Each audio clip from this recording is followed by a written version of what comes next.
दोस्तों, राकेश झुनझुनवाला के बारे में शायद आपको बताने की जरूरत ना हो। The big bull of India.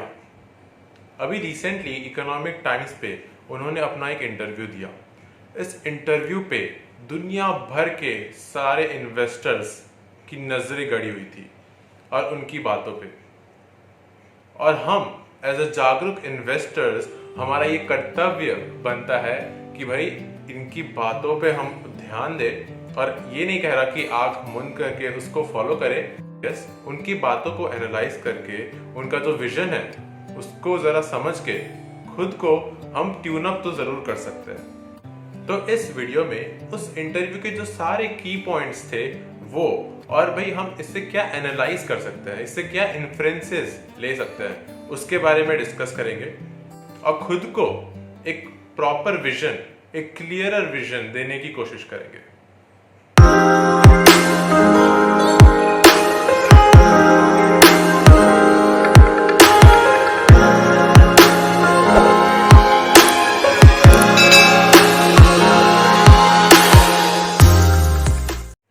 तो दोस्तों, ये जो इंटरव्यू हुआ वो 1-to-1 था। इकोनॉमिक टाइम्स के मिस्टर निकुंज डालमिया जी ने ये लिया इंटरव्यू। तो इस वीडियो में हम इसी पैटर्न में बात करेंगे, क्या क्या उनसे सवाल पूछा गया और राकेश झुनझुनवाला जी ने कैसे उसका जवाब दिया। निकुंज जी ने पहला सवाल ये पूछा कि सर, आपको नहीं लगता कि मार्केट में सब बहुत पॉजिटिव है, सब लोग बहुत ज्यादा पॉजिटिव सोच रहे हैं मार्केट के बारे में, तो आपको नहीं लगता मार्केट को में अभी क्रैश आना चाहिए या मार्केट में अभी मेजर करेक्शन आना चाहिए? तो अभी कितने सारे इंटरव्यू देखता हूँ आपके चैनल्स पे या दूसरे चैनल्स पे, हर जगह मुझे सिर्फ डिसबिलीफ दिखती है। मुझे ये समझ में नहीं आ रहा कि आपको क्यों ऐसा लग रहा है कि लोगों में बहुत ज्यादा पॉजिटिविटी है मार्केट के बारे में। मैं तो भाई जहां भी देखता हूँ लोगों में डिसबिलीफ भरा हुआ है, और ये डिसबिलीफ बेसिकली इसके वजह से आया है कि मार्केट ने जब क्रैश दिया 50% 60% का, तो वहां से लोग एक्सपेक्ट कर रहे थे कि स्लो रिकवरी आएगी या फिर डब्ल्यू शेप रिकवरी आएगी। लेकिन लोगों को विश्वास ही नहीं हो रहा है कि भाई वी शेप, वो भी इतनी फास्ट रिकवरी आ चुकी है इंडियन मार्केट में। मार्केट है वो भी लॉन्ग बुल रन में है, और ये बस एक करेक्शन था उस बुल मार्केट का, उस बुल रन का। मिस्टर राकेश झुनझुनवाला, आपको नहीं लगता कि मार्केट इस बात पे बिल्कुल ध्यान नहीं दे रही है कि जो नए कोविड केसेस इतने ज्यादा अभी भी आ रहे हैं, और दूसरा जो उसने जो बैड इम्पैक्ट अपना छोड़ा हुआ है, जो स्कार छोड़ा हुआ है कंपनीज के अर्निंग पे। Which scares are you talking about? मुझे तो लगता है कि क्राइसिस ने अपना इफेक्ट दे दिया है, उसके वजह से मार्केट ने रिएक्ट कर दिया है। Yes, the prices have already adjusted. लोग काफी ज्यादा शॉर्ट टर्म सोच रहे हैं। मेरे हिसाब से ये जो क्राइसिस हुआ, कोविड आया, तो कोविड एक बाकी फ्लू की तरह बाद में ट्रीट होगा and will just pass on. Yes, everything will get better and best as the time passes. Therefore मुझे लगता है कि अभी जो करेक्शन आया है उसका इन्वेस्टर्स के लिए काफी अच्छा मौका है कि वैल्यू कंपनीज पे जो सस्ते दामों पे अवेलेबल है उस पे इन्वेस्ट करने के लिए ये एक अच्छा अपॉर्चुनिटी है उनके लिए। Rakesh Jhunjhunwala ji, can you throw some light on which sectors do you think जो अभी मार्केट में अच्छा परफॉर्म करेगी, या फिर जिसको अभी थोड़ा कंसोलिडेशन या फिर करेक्शन एक्सपीरियंस करना पड़ सकता है? देखिए, पहले तो मैं फार्मा सेक्टर के बारे में बात करना चाहूंगा। इस क्राइसिस की जो सबसे बड़ी सीख पूरे वर्ल्ड को मिली है वो ये कि we should invest more in health care. और क्योंकि ये इन्वेस्टमेंट किया गया इस दौरान, तो मुझे लगता है कि जो R&D है उसके वजह से जो हेल्थ केयर कंपनीज है, जो फार्मा कंपनीज है, वो ऑब्वियसली आउट परफॉर्म करेगी in coming decade. And yes, India will become the pharma capital of the world. And the second industry जिस पे मैं काफी ज्यादा विश्वास या फिर अभी इन्वेस्ट कर रहा हूं वो है IT इंडस्ट्री। IT इंडस्ट्री की खास बात यह है कि कैश फ्लो उनका जो है ना, जो मेजर प्लेयर्स है उनका कैश फ्लो बहुत ज्यादा अच्छा है। और उससे भी खास बात यह है कि जो कैश फ्लो, जो इनफ्लोज जो आ रहे हैं, वो उसका मोस्ट ऑफ द पार्ट उनके प्रॉफिट्स में जाता है। And it is obvious because उनका इन्वेस्टमेंट जो है वो बहुत कम लगता है, और अब तो क्योंकि वर्क फ्रॉम होम वगैरह हो रहा है तो उसके वजह से इन्वेस्टमेंट और भी कम लगेगा। Sir, what about banking sector and FMCG sector? यार they reacting too much, bank sector इतना ज्यादा क्यों पिटा गया है? देखिए, जो मार्केट है उसे अनसर्टेनिटी नहीं पसंद। अब जो बैंक है वो इतना ज्यादा रिलेटेड है किसी भी इकोनॉमी के ग्रोथ से कि थोड़ा सा भी वेरिएशन या फिर थोड़ा सा भी आशंका उस इकोनॉमी पे, और वो बैंक पे काफी ज्यादा रिएक्ट कर जाता है। And it is of no doubt that banks काफी ज्यादा पहले से सस्ते रेटों पे अवेलेबल है, और मेरा यही मानना है कि ऑब्वियसली फ्यूचर में बैंक्स अपनी जगह फिर से लेगी। बैंक्स के प्राइसेस जैसे पहले चल रहे थे वैसे फिर से चलेंगे। बात रही एफएमसीजी सेक्टर की, तो एफएमसीजी सेक्टर में कुछ ही प्लेयर्स है जो मार्केट लीडर्स है, और उनके पास इतना अच्छा डिस्ट्रीब्यूशन सिस्टम है कि मेरे हिसाब से they lead and they will grow in the coming years. Okay, sorry for disturbing guys, but Telegram का जो लिंक है वो डिस्क्रिप्शन बॉक्स में है। आप उस पर जाके क्वालिटी कंटेंट देख सकते हैं कि हम कैसे पोस्ट करते हैं, और लिटरली आप अपना नॉलेज डेली बेसिस पे बढ़ा सकते हैं स्टॉक मार्केट के ऊपर, इन्वेस्टमेंट के ऊपर, लाइफ के ऊपर।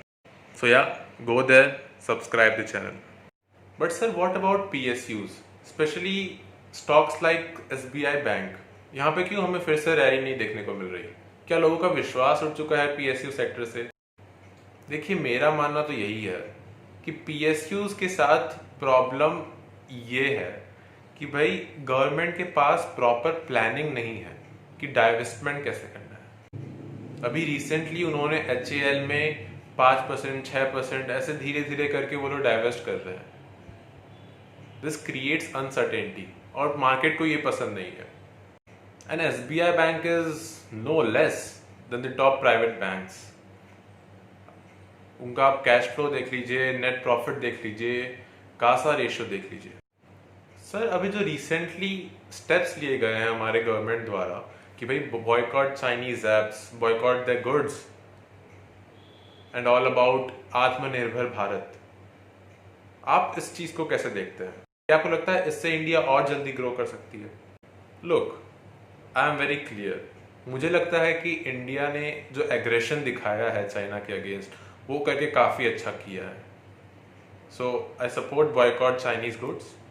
वहीं तो दूसरी तरफ आत्मनिर्भर भारत का जो कॉन्सेप्ट चल रहा है, मुझे लगता है उससे कई ज्यादा ये इंपॉर्टेंट है कि हम ईज ऑफ बिजनेस को बढ़ावा दें, चाहे वो बाहर की कंपनी हो या इंडिया की कंपनी हो।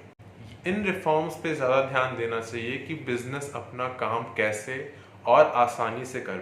सर, आपने बहुत ज़्यादा टाटा में एक्सपोजर लिया हुआ है, अब चाहे वो टाटा कम्युनिकेशन हो, इंडियन होटल्स हो, क्या कुछ एक्स्ट्रा लगाओ टाटा ग्रुप से? देखिए, इन्वेस्टमेंट मैं इसलिए नहीं कर रहा इन स्टॉक्स में कि वो टाटा ग्रुप को बिलोंग करती है, बट इसीलिए क्योंकि उनके फंडामेंटल्स अच्छे हैं, वो उनके जो प्राइसेस है वो फेयर प्राइस पे अवेलेबल है, उनका जो एथिक्स है वो काफ़ी ज़्यादा पॉजिटिव है मैनेजमेंट का। एंड येस, आई बिलीव कि रेस्टोरेंट्स और होटल्स, हॉस्पिटैलिटी सेक्टर ने अपना बॉटम आउट कर दिया है, and I see further growth in this sector. And yes, hotels, infrastructure, ये सेक्टर्स मुझे लगता है कि आने वाले टाइम में काफ़ी ज़्यादा ग्रोथ हमें इस पर दिख सकती है। सर, इलेक्ट्रिक व्हीकल्स पे आपका क्या व्यू है, और इंडिया में आने में इसको कितना टाइम लग जाएगा इस सेक्टर को बूम करने में? देखिए, ईवीज के लिए बहुत लोग बोलते हैं कि टेस्ला इंडिया में आएगी और मार्केट शेयर ले जाएगी, बट आई बिलीव कि इससे ज़्यादा ग्रोथ अपॉर्चुनिटी जो है वो फोक्सवैगन, मर्सिडीज या JLR, इवन JLR में है।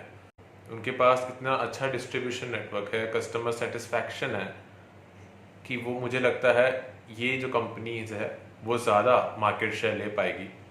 And yes, EVs will come in India very soon, क्योंकि मुझे लगता है कि इंडिया में लोग काफ़ी ज़्यादा अवेयर हो रहे हैं about the climate change, about green fuels. Sir, आपको ये दुनिया जनरली स्टॉक मार्केट की वजह से जानती है, but what are your personal views about other asset classes, चाहे वो गोल्ड हो, चाहे वो रियल एस्टेट हो?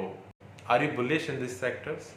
देखिए, पर्सनली स्पीकिंग मैं तो ज़्यादा इन्वेस्ट नहीं करता गोल्ड या फिर रियल एस्टेट में। मेरा मेजर इन्वेस्टमेंट इक्विटी में रहता है।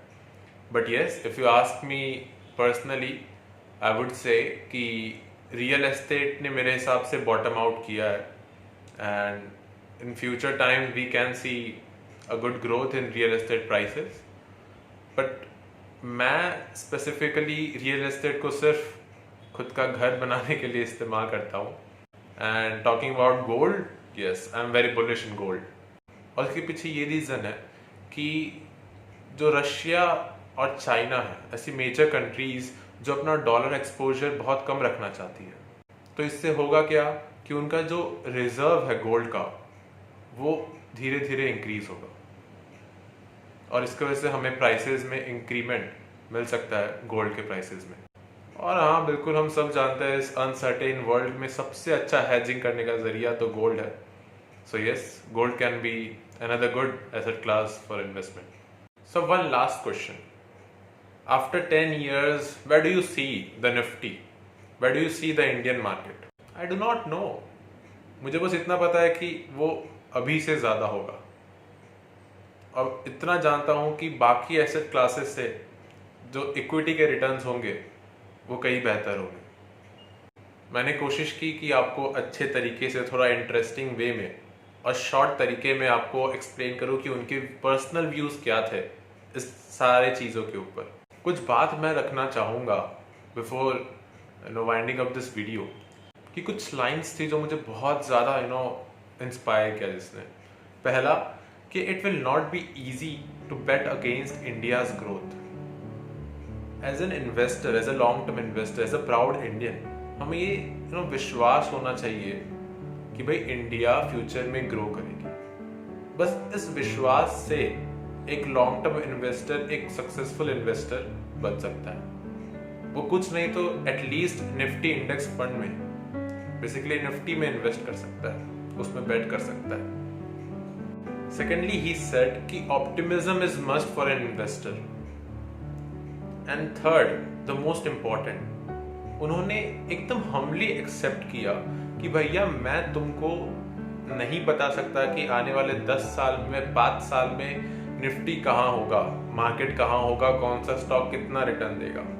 उन्होंने हम्बली एक्सेप्ट किया, क्योंकि हम सब जानते हैं मार्केट की अनसर्टेनिटी हमारे समझ से कहीं ज़्यादा है। हम एट इंडिविजुअल लेवल जो वैल्यू इन्वेस्टर्स है, वो कंपनी की जो रियल प्राइस है उसको समझ के उसमें इन्वेस्ट कर सकते हैं और ग्रोथ को एक्सपेक्ट कर सकते हैं। Yes, you can not predict it कि कहाँ तक जाएगा। तो अगली बार आपके पास कोई कॉल आए कि भाई मैं आपको श्योर कॉल दे रहा हूँ, ये चीज़ करो, है ना, जो एडवाइस देते हैं बेसिकली लोग, इस जो धंधा है एडवाइस का, तो अगली बार अगर आए तो you should be wise enough कि आपका ये विजडम कहे आपको कि भाई रॉन्ग नंबर है। ठीक है जी। सो दैट्स इट गाइस, चलिए नेक्स्ट वीक मिलते हैं होपफुली।